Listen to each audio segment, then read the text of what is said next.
Wakili, the question maybe I'm eager to know because when you say you're being an Rotarian, I feel like it's a good place to be. What are the qualifications for joining to become one?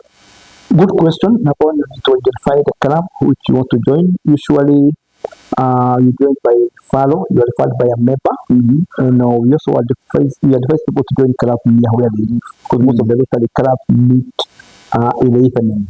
So we usually advise you join a club next to where you live.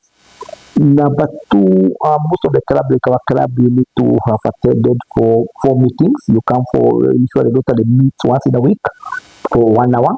So once you go, then you go one project. Maybe it could be maybe a hospital, it could be in a school, maybe environment. Then we also have one socio. This is where we get to know you, Then from there now you can apply to join. There's a payment. We pay half yearly, which we pay 12,000, which translates to about 2,000 per month. Because now eventually like a year, this is money which when you look about Rotary is one of the second richest organizations after the UN. So we members we give money, but once we give money, we fund Rotary International, and now called Rotary Foundation. But that money comes 10 or 20 times more than what you give. Like now I want to give an example of Rotary Club of Dika, which is one of the biggest in Mount Kenya region. They have done projects worth more than 150 billion. Their contribution is less than 5%, and this happens across the clubs. So when you give, it's like you are investing. And it comes many times more. Like now, when I mentioned those 7 areas of focus, if you go to Europe, to America, to Europe, those programs are done by the government. So that money mostly comes to us in another world countries, in Kenya, in Africa. So it is very important when Kenyans join so that we can get more money to come and impact our communities in our home countries. The other issue that is also important to note, the benefits of the Rotary and about get a lot of good networking. If you're giving back to the community, you give back to the community with other people. You're not just being alone. You're talking about now, you're working with people globally in those 200 countries. The other issue, we travel a lot. Every year we are having what we call district convention. Like last year, but one we went to Ethiopia. Last year we went to Mombasa. This year we are going to Naivasha.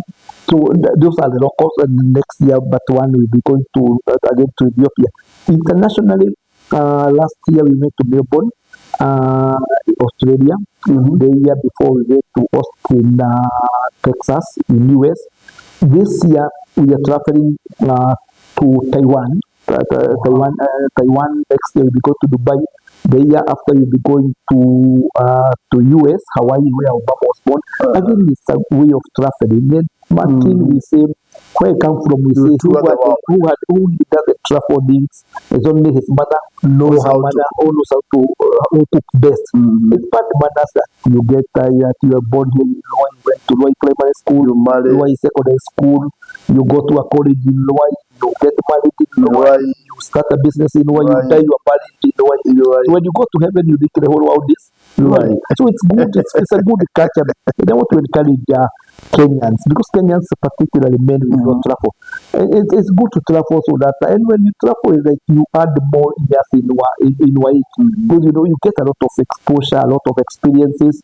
And I think I've traveled to more destinations since I joined locally than those years before I joined locally. So locally is a good place to join. They invite you to join, and your life will change. So I can see how does that change your kind of leadership when you join Rotary, because I see that kind of networking, giving back to the community. How did it shape you being as a leader? Good question, and I forgot to mention another benefit. We get a lot of training. before I became president, I went a lot of, like now there's a lot of training which goes on and you get certificate. So by the time you become a president, you become a district official, there's a lot of training. And this network, the interacting, the traveling, also opens your mind. Just not just look things now at a local setup. So I think by your perspective changes. The perspective in many areas, whether you're talking about legal perspective, social perspective, family setup, family perspective, economic perspective, it's a game changer. So, and I can tell you, many people, when you join Rotary, people get hooked. Yes. Wow. Powerful. So, Karema people, prepare yourself. We are coming. One thing, maybe I want to ask, if you, who starts a new club? Maybe, for example, if within the place that I live, there's no near a Rotary club, and I feel like I have a group of people that want to join. What are the criteria of opening a new club?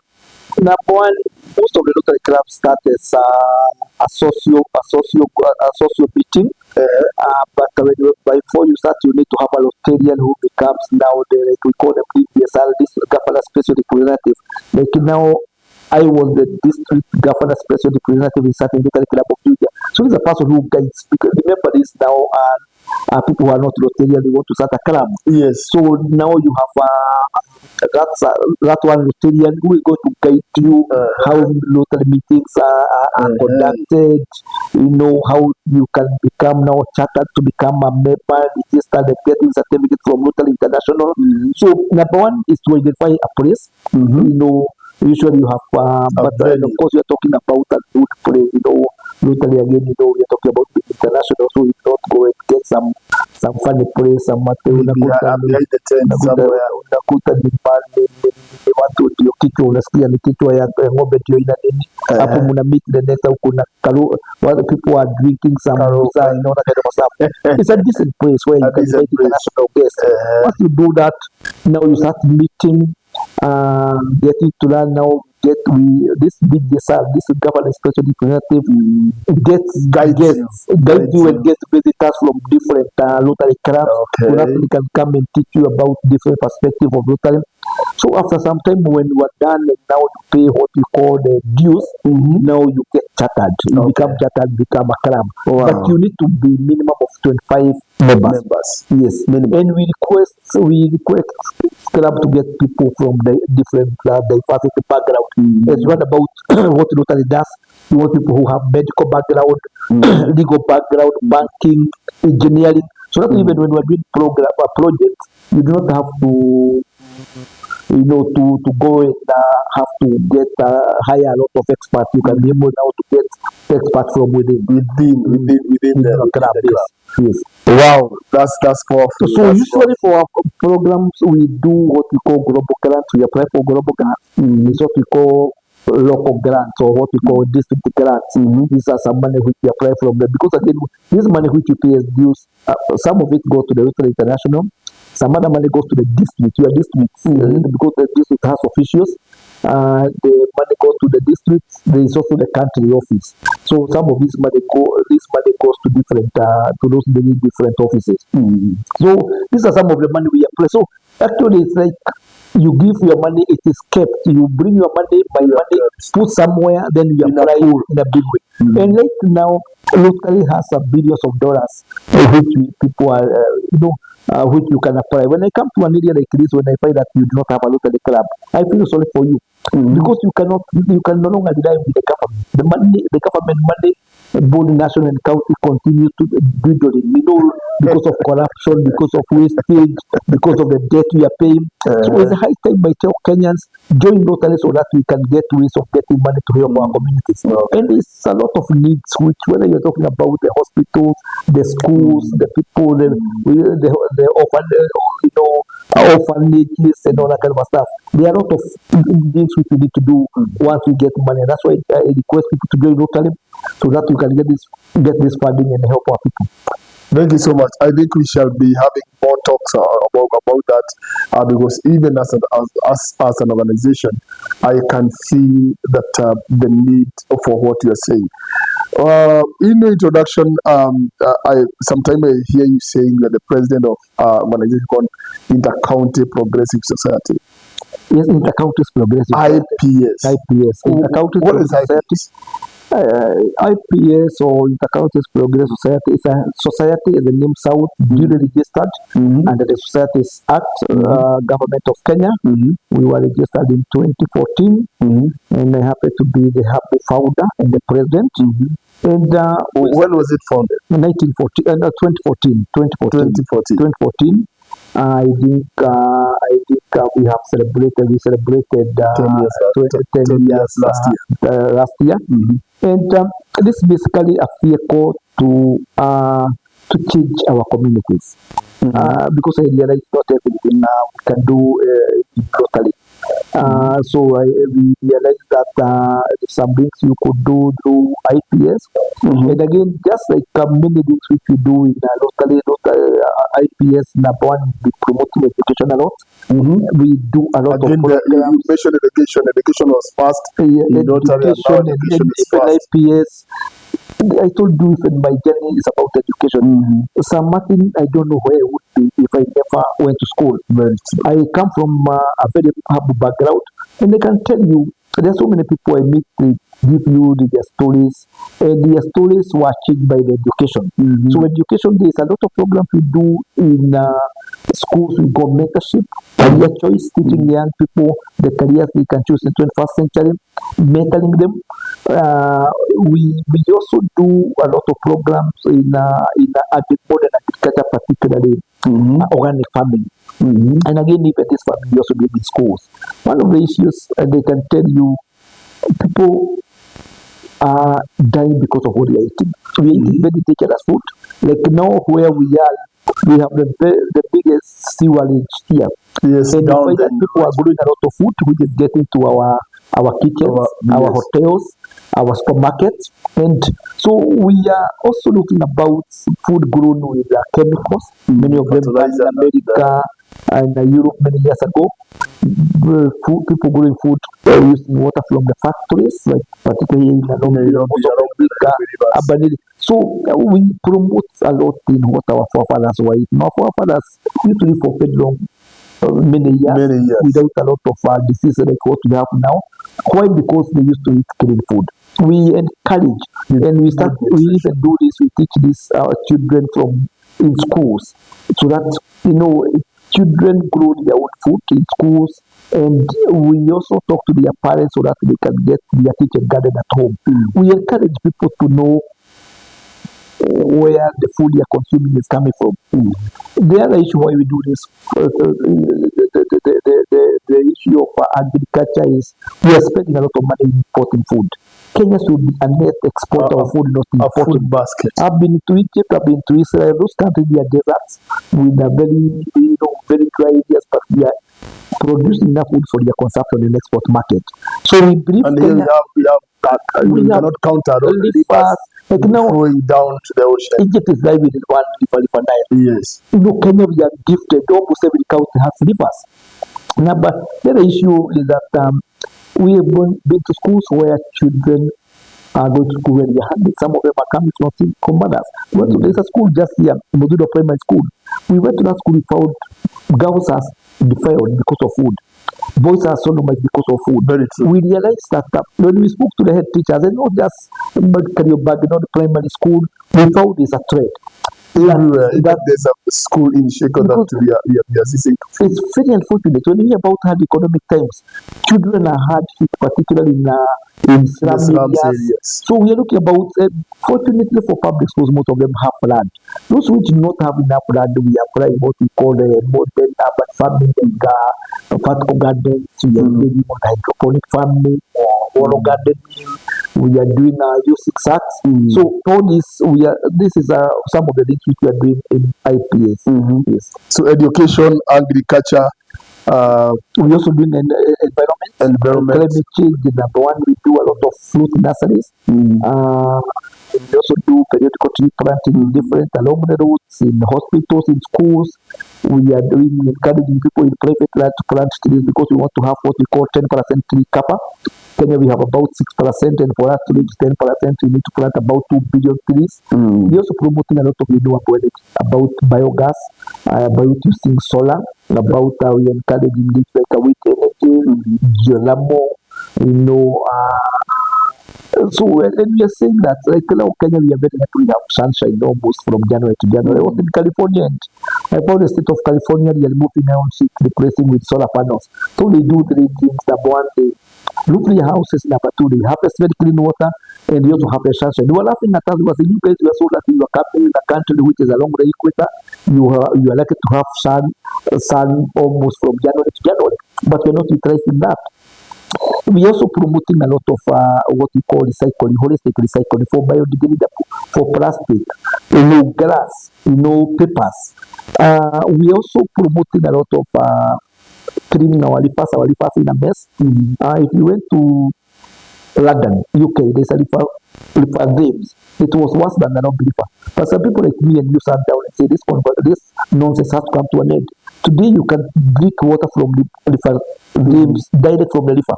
The same case applies to river Mississippi in USA. If you did learn geography, you know about cotton farming in Tennessee Valley. The river Tennessee. It was very famous with agriculture. Yes, it was also was a Nairobi river. Again, some people came and started cleaning that river. It has sparkling water, and so many other. If you go to India, they are doing that. So as IPS, we've been doing a lot of programs. So we also work with both the national and county governments. We're working with the local, the religious institutions, the stakeholders to clean to ensure that our rivers are basically clean. So the question is, how do somebody come to be partner with you or maybe join IPS? IPS, you can join, as an individual, you can join as a corporate. You can write to us to say that you need to work with us so that we can tell you the level which you can join. So if you come, and we, as IPS, because again, the contract which you have in locally, we also able to, now this year, we have a team which is doing a lot of resource mobilization, making proposals to see how we can get funds from the donors, the corporates, the different spaces, the governments, so that we can be more impactful with the community work. So how maybe our viewers are watching there, maybe they want to reach out to you. How can they reach to you so that they can get more info about this? Maybe as an advocate, they need to get your service, and also they want to be a Rotarian, and also they want to partner or be part of IPS. Maybe you can face that camera and give us on how we can be able to reach you. Yes, my number is 0722 879409. I repeat again, 0722 879409. You can also reach us at our email, mburumachua@gmail.com. mburumachua@gmail.com. We have an office here in Loiro Town. If you get to Loiro, we are in Loiro View, first floor, room number 4. Loiro View is in Loiro Town. Unasikia watu wanasema Loiro Dad, we are opposite Cooperative Bank. So when you are there, you get us and you can give me a call so long as you do not call me at night. I won't call you at midnight. So that's your personal number? That's my personal number, and you'll be able to reach. If you don't get me again, you can always send a message, and I will be able to come back to you. Because again, times I could be in court, I could be in a meeting. We have a meeting back to back. Yes, but I cannot finish without saying that we are encouraging our viewers to. There's a great program we are teaching Chinese language and culture. We have the Chinese language. Is it a program of IPS? It's a program of IPS. Okay. China is the second biggest economy. There is a lot of work. We are doing a lot of work with them. There's so many companies they are looking for employees. So we are teaching Chinese language. We are doing online programs. Again, if you want to know more, you can always call me. Other than that, we also training on baseball. Baseball is started in Japan. It's also very, very a difference between a lawyer and an advocate. Well, it's simple. A lawyer, we say all advocates are lawyers, but not all lawyers are advocates. A lawyer is somebody who has a law degree from a government university. Chapter 15 laws of Kenya State, which university is one to attend. And I'm saying this so that viewers can know you cannot just go in the university to do law. You must, there's a certain universities, then once you do law degree, not the government, you got to become a lawyer. But for you to become an advocate after getting a law degree from a recognized university, you need to go to Kenya School of Law, get a diploma. After getting a diploma, you need to be admitted by the Chief Justice and take an oath of office to become an advocate. So an advocate now, from once you become an advocate, now you have the power to do current representation, make legal documents. So not all lawyers are advocates, but all advocates are lawyers. That's also important to know. If you are in another jurisdiction, you hear about baristas, like in UK, solicitors. These are still terms, attorneys. These are still terms, but in this career, counselor, different jurisdictions use different names, but they mean one and the same thing. But always remember, don't just call you a Wakili lawyer. You know whether he's a lawyer or he's an advocate. Okay. Yes. So thank you for clarifying that. And now, our viewers, thank you so much for having time with us. And next time we shall be having Wakili. We shall be having Wakili in Karema. Karema is where we met first. Karema is in Odaya. Where we met during where we are donating shoes. And we really thank, on behalf of within the Premier School, I take this opportunity to say thank you, because I'm a board of management at that school, and you did well. And thank you so much for what you did. They are now wearing shoes.